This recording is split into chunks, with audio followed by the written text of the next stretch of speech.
remote corner of Zimbabwe in southern Africa, the rains are late by 7 weeks. Watering holes and grasslands are disappearing.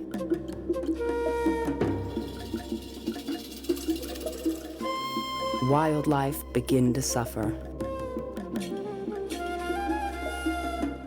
Elephants invade farms and pastures in search of food.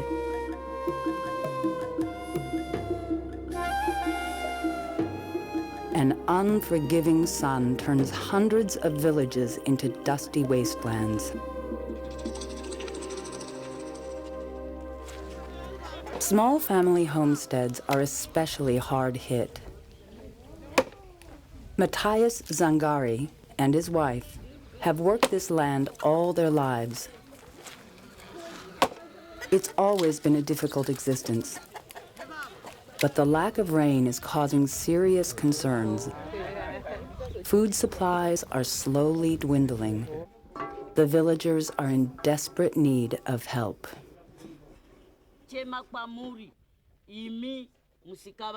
Several days later, the dry land silence is broken by the prayers of a spirit medium. Cloaked in ceremonial black, Mabai Chaibira communicates with her ancestral spirits, asking for rainfall that will bring life to the barren soil. What she doesn't know is that an unusually strong El Niño event has put her country on the brink of disaster. Remote sensing instruments high over the Pacific Ocean analyze the developing weather phenomenon. Abnormally high sea surface temperatures are indicated by the intense red color. Scientists issue an El Niño alert. For some, it means torrential rains. In Zimbabwe, it could mean a severe drought. Without rain, 13 million people face a possible famine. It's not a new phenomenon. Struggling with a harsh environment has always been a part of this nation's history.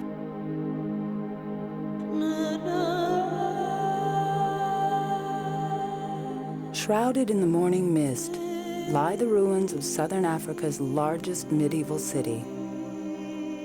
Called Great Zimbabwe, it was founded in the 13th century. Over the next 300 years, its population grew to over 16,000. And at its center, a royal palace. Where once kings and high priests walked, all that remain are massive walls and broken ramparts. Abandoned in the early 1500s, this is the largest ancient structure in sub-Saharan Africa. Recent studies have revealed that its growing population depleted pastures and water supplies. Great Zimbabwe was deserted because it became unsustainable. It's a vivid reminder of just how vulnerable the land is to human pressures. Rising out of the rugged African landscape is a present-day Great Zimbabwe. Harare is the nation's capital, its heartbeat. Once a small colonial trading post, it is now a thriving modern city, home to over 1.5 million people. Harare is a symbol of promise, a magnet drawing people from the country's rural areas. Each year, tens of thousands pour into the city seeking a better way of life. But very much like Great Zimbabwe, Harare gives off mixed signals. Once, many of these people stayed on the land, attached to it by inclination and heritage. Their alienation from the land traces back to the mid-19th century, when the British first dominated the territory they called Rhodesia. At At first, the colonialists burned storage bins to control the supply of food. Indigenous crops like millet and sorghum were replaced by Western crops, corn, cotton, and tobacco. To increase productivity, fertilizers and pesticides were introduced. Then the colonialists virtually enslaved the people and banned most forms of indigenous agriculture. Ultimately, Zimbabwe won its independence, but not before a century of colonialism altered the very nature of farming.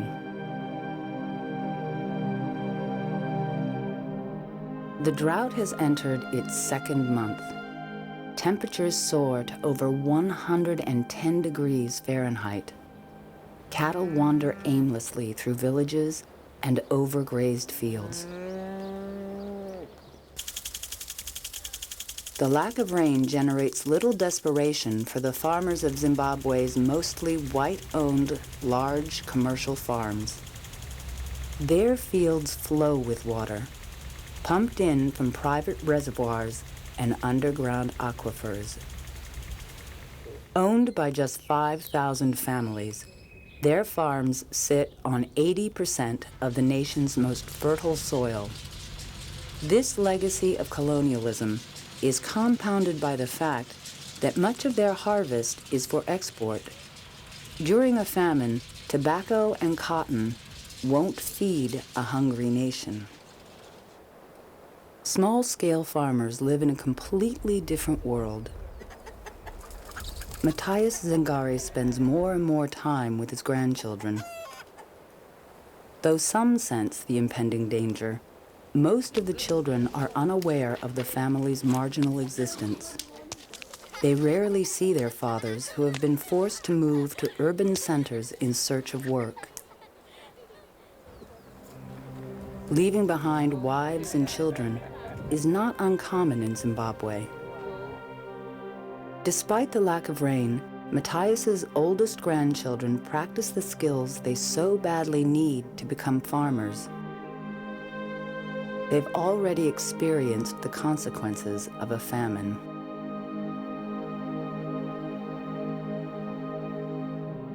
All Matthias can do is hope that the spirit medium's prayers are answered. Fortunately, others are taking the battle for survival into their own hands. They include an elementary school principal who decided to build a dam. By providing local farmers with a reliable source of water, David Jura's dam has bettered the lives of thousands of people. In Zimbabwe, singing has always been a way of bonding, a joining together of those who work together. Their voices can be heard in villages throughout the countryside.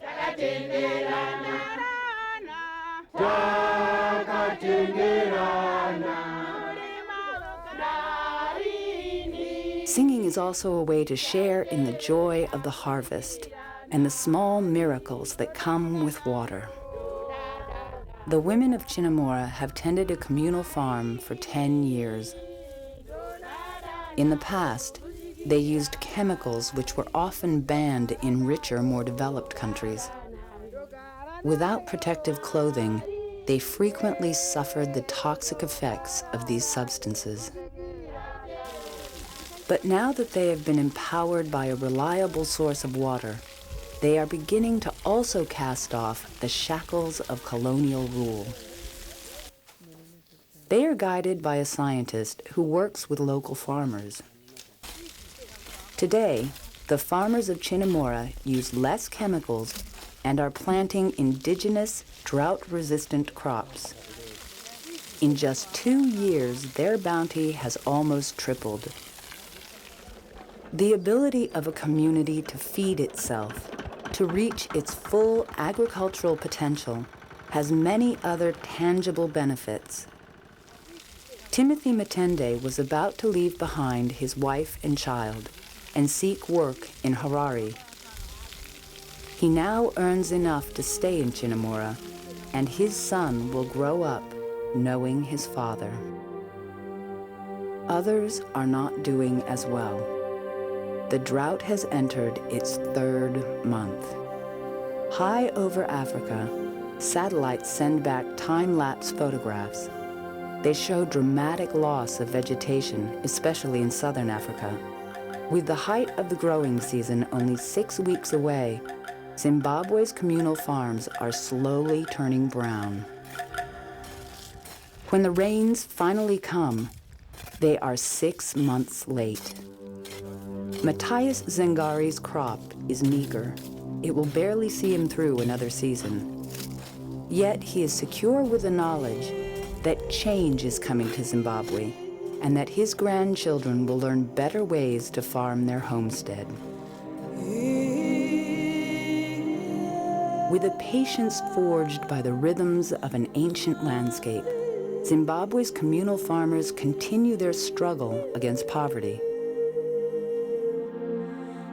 They are not unlike most other farmers throughout the world. They live on a thin edge, an edge sharpened by poor harvests and drought.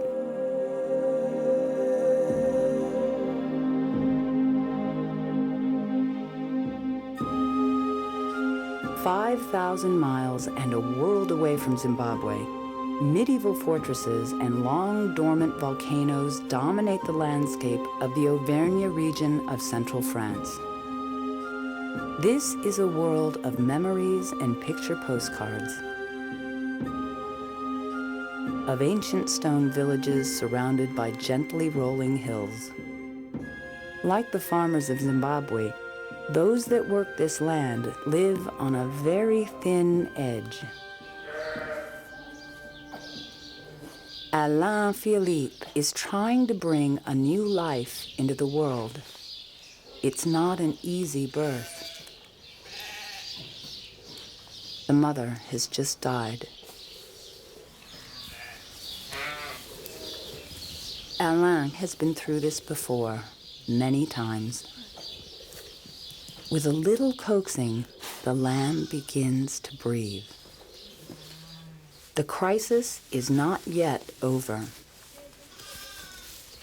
Alain and his wife, Christiane, know their orphaned lambs will die unless other ewes allow them to nurse. Their efforts aren't always successful. Today, they share a rare moment of supreme satisfaction. But most of the time, Alain is not very optimistic about the future. For over 200 years, this 90-acre farm has supported generations of his ancestors. Today, it can barely support a family of 5. Alain's major problem is that cattle and sheep ranching in Auvergne are too expensive. A declining local population means there is less demand for his goods, and a costly transportation system makes it very difficult to compete against European market prices. This, coupled with a harsh climate, is at times overwhelming. Allô, François. Bonjour. But Alain continues to explore ways to cut costs while still maintaining the high quality of his products. Anything to keep from being driven off the land. Despite all his efforts, deep down he knows he can't compete against large, highly mechanized corporate farms. In just one generation, almost 2 million French citizens have abandoned their homesteads. Alain struggles on. He has little desire to expand, only the fervent wish to prolong a time-honored agricultural tradition. But in Auvergne, a way of life developed over centuries is collapsing.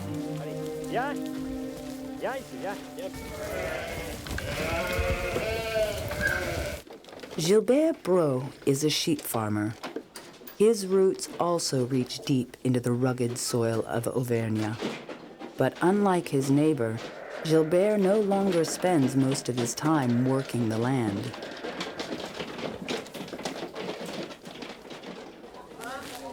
He is second in command of France's largest farmers' union. His job is to keep in touch with the farmers of Auvergne. Bonjour, ça va bien?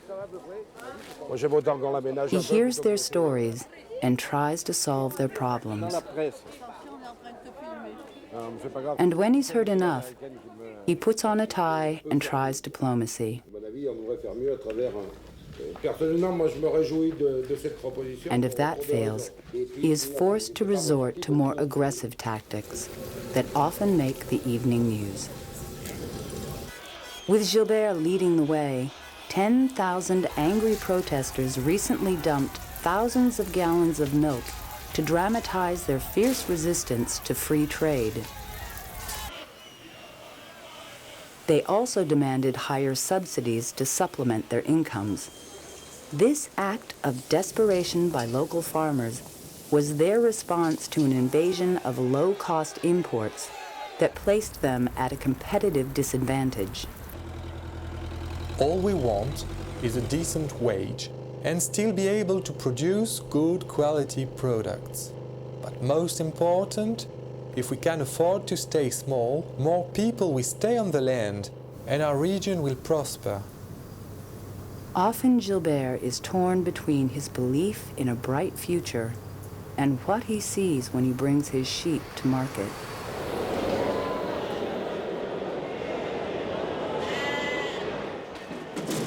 Each week, farmers gather at the local sheep auction. Today, the prices are high. Business is brisk. But take a closer look at these people, particularly their faces.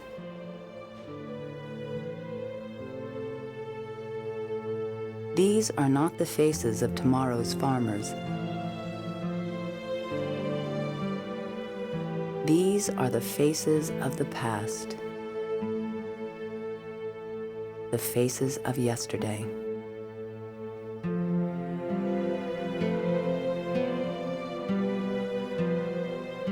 Many of the villages that Gilbert Broix holds so dear are becoming ghost towns, a testament to rural flight. A century ago, twice as many people lived in this remote part of France. Not very long ago, this high school was home to over 100 students. Today, there are only 15. When a school closes, a village dies. The relentless movement off the family farms of Auvergne is hardly unique. It's happening in Zimbabwe, it's happening all over the world.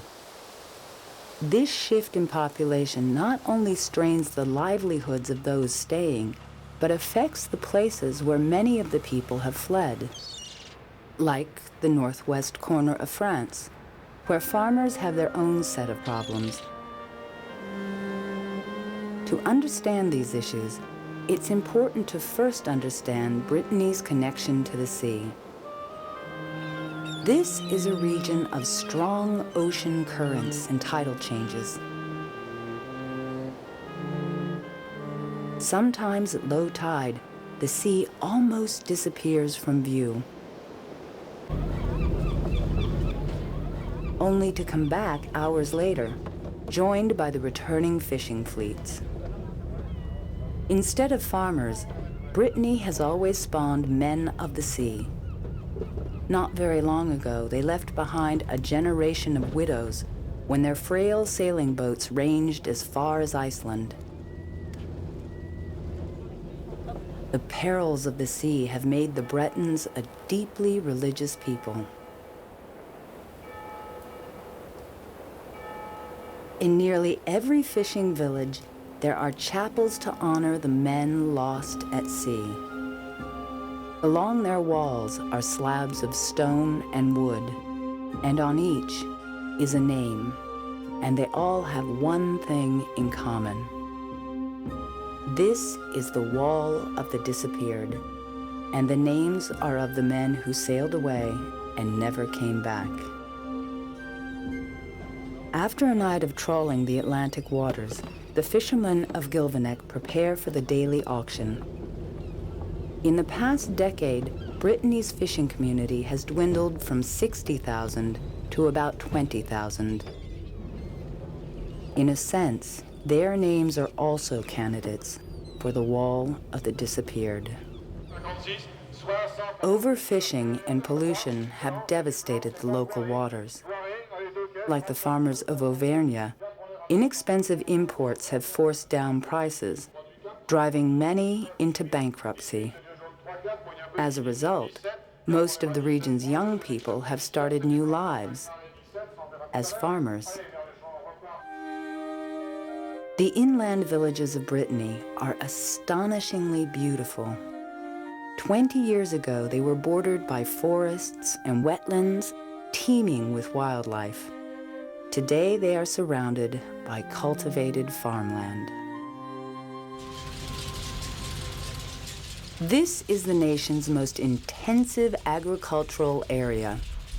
Almost every available acre is under cultivation. Unlike the farmers of Auvergne, Bretons use an extraordinary amount of chemicals. The result is a significant increase in yields, which has helped France become Europe's leading exporter of agricultural products. In an effort to exploit every inch of arable ground, the land is farmed to the water's edge.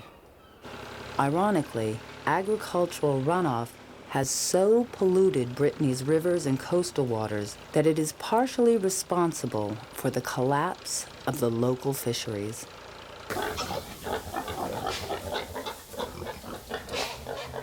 Compounding the problem is the amount of waste produced by animal farming.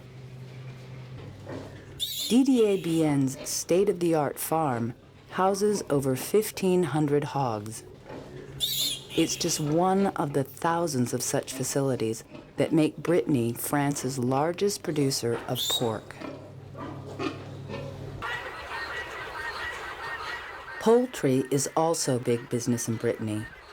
Unfortunately, concentrations of chicken and pig farms produce enormous amounts of toxic waste, which too often spill into already contaminated aquifers and streams. No one questions that livelihoods in Brittany depend on agricultural production. The real question is how to strike a balance between preserving the environment and safeguarding the region's economy. Thierry Meret has found a way. His lettuce farm is the largest in this part of France. Yet he has still managed to protect the surrounding waterways. The farmers of Brittany are beginning to realize that they must resolve a fundamental issue: the conflict between those that want to increase production and those who want to protect the environment. Nowhere is this struggle more evident than in China, the world's most populated country, the awakening economic giant of Asia. Emerging from an early morning haze is Shanghai, one of China's largest cities. It is a modern, sprawling riverside metropolis, where some still cling to the customs of long-ago dynasties.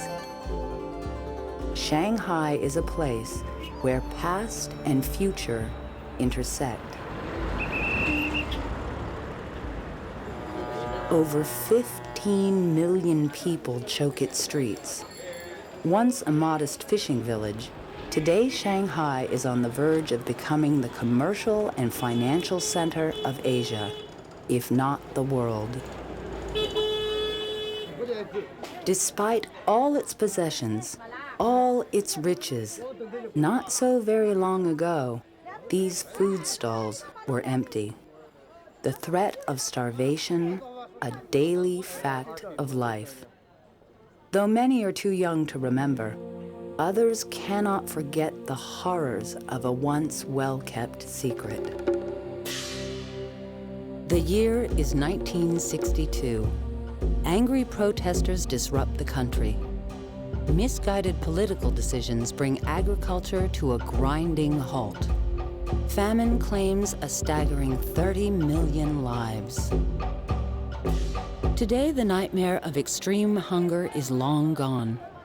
Shanghai's markets overflow with fresh produce, and once unimaginable luxuries like milk, eggs, and beef. In a sense, the abundance of food is both a monument to the country's economic boom and a preview of China in the 21st century. The story of China's agricultural success could very well begin here. Suzhou Creek cuts through the heart of Shanghai. Each day, over 2,000 barges bring in supplies to sustain a growing and hungry city. It's part of a network of canals that is a lifeline to another world, to an ancient countryside that seems frozen in time. Yet it is here, in this seemingly unremarkable place, that a surprising agricultural drama is unfolding. The Yangtze River Delta contains China's most fertile soil. On this flat, watery landscape not far from Shanghai, every available acre of land is under cultivation. The results are remarkable. Since the end of the Cultural Revolution, per-person food consumption in China has risen by almost 50%. In a country of over 1.25 billion people, very few go hungry. Like the farms of Brittany, the land is intensely cultivated. Except here in the Delta, the yield is 2 and sometimes 3 harvests per year. But in return for this fruitful bounty, land and water resources are beginning to suffer. It's not an easy trade-off. It never is. About a dozen people work this small, state-owned rice farm. The harvest is over. They are gathering stalks for use as organic fertilizer. Their labor is hard, the hours long and backbreaking. There are no tractors, combines, or thrashers here. Almost everything is done by hand. Yet these hard-working people are a part of a true agricultural miracle. A miracle that feeds 22% of the planet's population with only 7% of the world's arable land. Deeper into the Yangtze River Delta, fish begin to rival rice as the dominant crop. The villagers of Qingpu are also finishing their harvest. 50 ponds holding 5 different species produce 29,000 tons of fish each year. Qingpu is not unlike tens of thousands of fish farms all over the country. With the harvest completed, the villagers will spend the next few months cleaning their boats and mending their nets and traps. They also drain their ponds to repair any damage. Their biggest fear is that toxic water will seep into these man-made lagoons. More than half of China's rivers and lakes are seriously contaminated from industrial waste and agricultural runoff.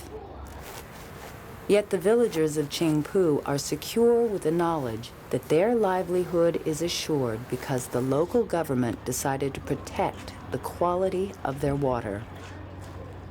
Agricultural and industrial development is not permitted within 5 miles of their ponds. It seems like such a logical law, but other less fortunate villages in the Yangtze River Delta have no such regulation.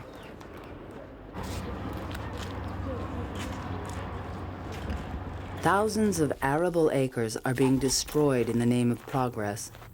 Ironically, China's most threatening agricultural problem is its booming industrial growth.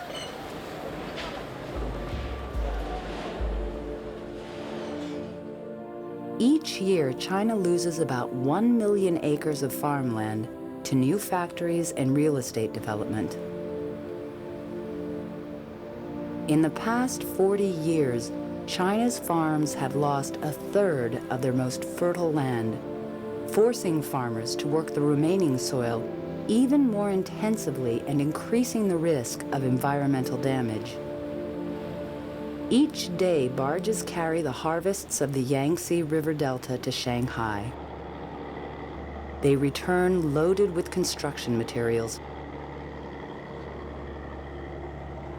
Unquestionably, China has chosen industrial growth over agricultural production. Less than a decade ago, these streets were surrounded by fertile farmland. They are now home to dozens of small and medium-sized industrial enterprises. This small plot of land was once a rice farm. Instead of 3 tons of rice, the yearly harvest is 120,000 pairs of trousers. Almost every worker was lured off the farm. Farming skills honed year after year are disappearing along with China's most productive land. Yang Xia harvested rice since she was a child. 3 years ago, she left the land to make more money in this garment factory. Today, her ancestral village is practically deserted. Only a few farmers and the elderly remain. Yang Xia's grandmother finds it hard to adjust. She doesn't quite understand why most of the younger people have moved to the city instead of working in the rice fields. Like most of China's older generation, the villagers do not greet each other with the Western phrase, "How are you?" Instead, the greeting is, "Have you eaten today?" Clearly, the famine of the early 1960s is still a profound and disturbing memory. That most are now well-fed is an extraordinary achievement, but losing over 1 million acres of farmland each year means farmers have to be even more productive. If they fail, massive amounts of food will have to be imported. It's a possibility that's already having a major impact around the world. Even on the lives of the farmers bound to the rich black soil of Iowa. Here on the edge of the Great Plains, during the harvest, the time of day is meaningless. Joe and Bill Horan are in the middle of an around-the-clock 40-day sprint, a race against time to bring in their corn and soybeans before the weather turns. An early frost or hailstorm could ruin their entire crop.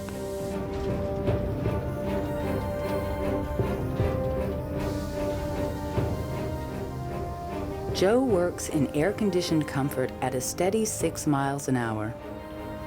His brother, Bill, maintains the pace, receiving the grain that will eventually be trucked to nearby storage silos. Their farm is about as far from China as you can get, yet almost half their harvest will make its way to the burgeoning markets of Asia. From late September through early November, Iowa's annual cycle of harvest never seems to end. The continuous demand for food is at the heart of a major environmental dilemma. In the process of helping to feed the world, are we in danger of depleting the soil of our nation's heartland? At first glance, northern Iowa is a vision of agricultural stability. Row upon row of corn and soybeans stretch endlessly towards the horizon. The rich black earth of these farms, the earth that nurtures their crops, is actually a gift left behind from the last ice age. 10,000 years ago, nearly a third of Iowa was covered with glaciers. Over time, the climate changed, temperatures rose.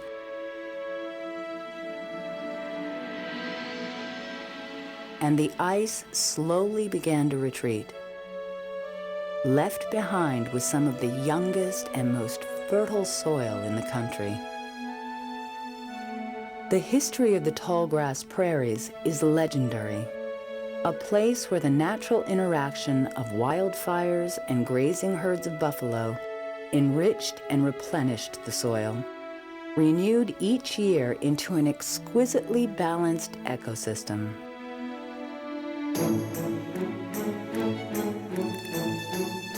With the coming of the pioneers, native grasses were ripped apart. In less than 100 years, the tallgrass prairies were transformed into America's Corn Belt.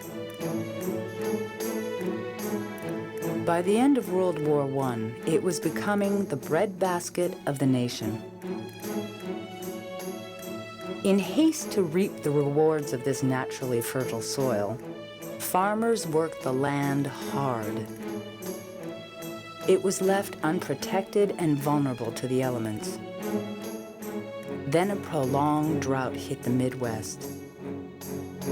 What followed was the country's worst environmental disaster. The Dust Bowls of the 1930s started when the seasonal winds began to blow, creating massive dust storms. Thousands of farmers packed up and fled westward. Bill and Joe Horan's father tried to dig out, but eventually he gave up and left Nebraska and started over in Iowa. Joe and Bill Horan are Corn Belt farmers of the new millennium. Like the early pioneers, they grow similar crops, work similar land, worry about the same uncertainties of weather. What separates them from previous generations, however, is technology. There are no longer teams of plow horses in Iowa. Like the small villages of France, left behind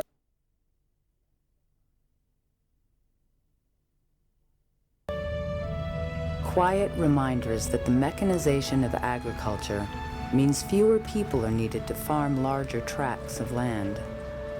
At the turn of the 20th century, farmers were nearly 35% of the population. Today, fewer than 2% of American families work the land. But there is technology, and it is rapidly changing the face of agriculture. High above, a network of military satellites scan the landscape, not to pinpoint targets, but to tell farmers their exact position. Coupled with yield information from previous years, farmers can now manage their land by the square foot instead of by the acre. Joe Horan's onboard computer is linked to the satellites above. Called precision farming, he now knows exactly when and where to apply chemicals. Since the government has loosened up a little bit on some of the global positioning equipment that they've had, we have gone to more of a site-specific management system. We apply fertilizer and herbicides where needed, as needed. We live here. Our kids live here. We drink the water. We breathe the air. We try and be as good as stewards of the soil as we can. Elsewhere in Iowa, space-age laboratories dot the landscape. Here, research scientists create their own weather conditions. They are developing new high-yielding seeds that are drought-resistant and require less chemicals. It could have an enormous impact around the world, especially in places like Zimbabwe. We test products across many, many different kinds of environments. We like to expose our varieties and hybrids to drought, to heavy disease pressure, to heavy insect pressure, to heavy rains. We want them to be stable enough to handle almost any kind of weather that can be exposed to. As night slowly turns into day, the Haran brothers continue their race to bring in the harvest. They are a new breed of farmers who try to increase yields by experimenting with the latest advances in technology. It's an admirable goal, and for now, it seems to be working. Yet there are other places where people work the land according to a different set of practices. Lancaster County, Pennsylvania is such a place. Here, sunrise usually signals the start of a workday. Bill Ray with this morning's WDAC Agriculture Report, a service of AgriNet Farm Radio, serving Pennsylvania and the Delmarva Peninsula. Steve and Elias Groff's day begins with a leisurely cup of coffee. Well, what I need today is at least 15 boxes of plum tomatoes, maybe 20 if we can get. It's a quiet moment in their busy schedules, a time to discuss the day's activities. Getting tomatoes loaded? Yeah, we're loading tomatoes? Yeah, I want to load up all the processed tomatoes. Well, it sounds like we have 3 good days here, so I think I'm going to finish cutting. Fifth and sixth generation Mennonite farmers, Steve and his father are deeply attached to the land. Their 175-acre vegetable farm is located in the gently rolling hills of southern Pennsylvania. Lancaster County is a community grounded in a strong work ethic, dating back more than 250 years, to the time when Amish and Mennonite immigrants came from Europe in search of religious freedom. Their way of life has changed very little over the years. The more orthodox Amish cling to a lifestyle abandoned by the modern world.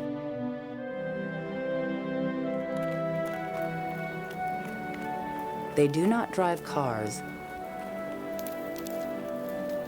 and use mules and horses to pull their plows.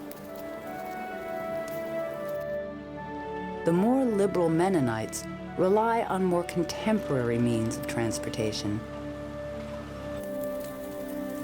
Both see themselves as the custodians of one of the most productive non-irrigated counties in the United States.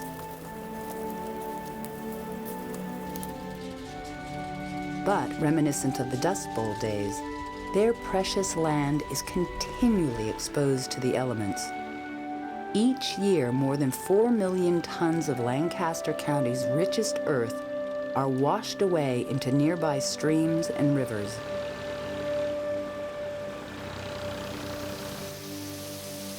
Most of the loss takes place during severe rainstorms. It's not uncommon for an inch of rain to fall in less than 30 minutes. The damage on most farms is both dramatic and costly. Once, these farms averaged 16 inches of the best topsoil in the world. Now, it's barely 8 inches. The rest lies somewhere on the bottom of the Susquehanna River or the Chesapeake Bay. The devastating cycle of topsoil loss does not exist on the Groff farm. When Steve joined the family business, he brought dramatic change.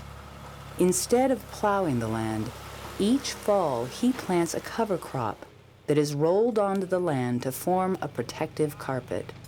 Some of my fields have not been tilled in any fashion for about 15 years. The reason I got away from plowing the soil was because I saw too much soil erosion. My soil was washing away when we had rain. And since soil is my #1 asset, I want to try to manage in such a way to keep my soil in place.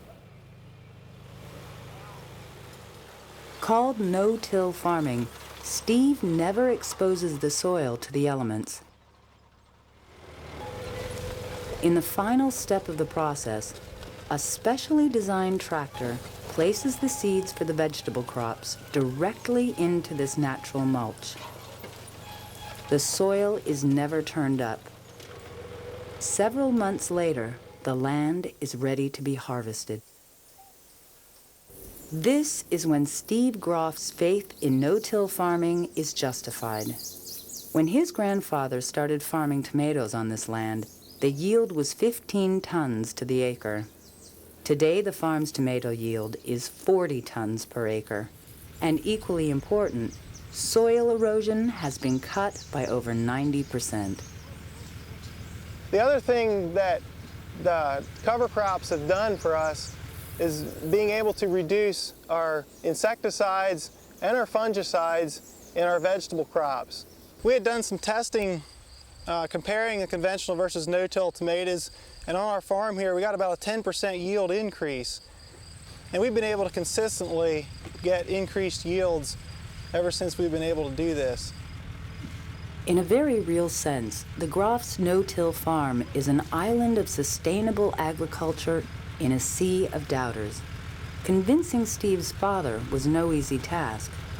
Glenn, you can put these back there toward the back, and then I'm going to... Elias is a practical man who handles marketing for the farm. Because I need some to take along. At first, he was skeptical about no-till. Elias is completely won over. He sees their yields rise even in the dry years. He sees the benefits of using less chemicals. And he sees that it can be profitable.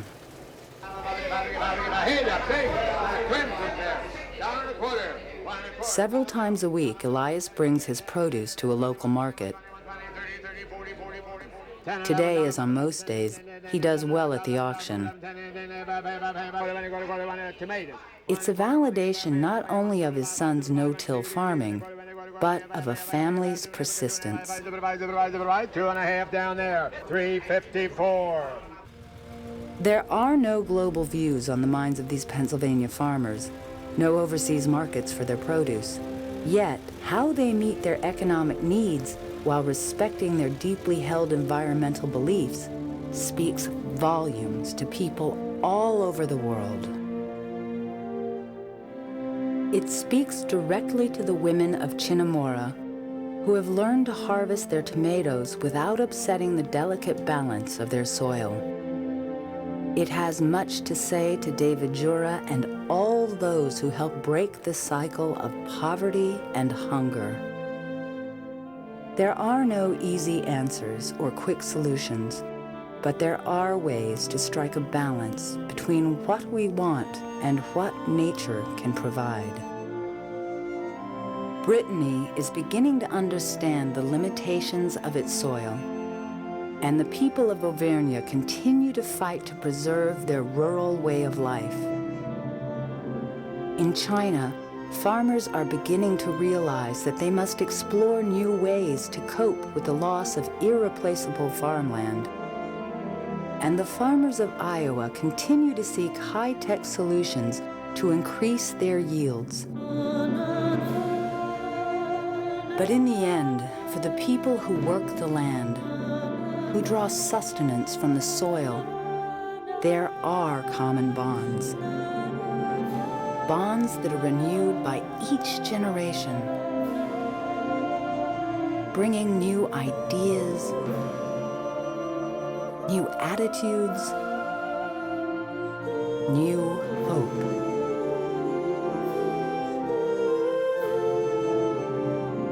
Planet Earth. This is our home.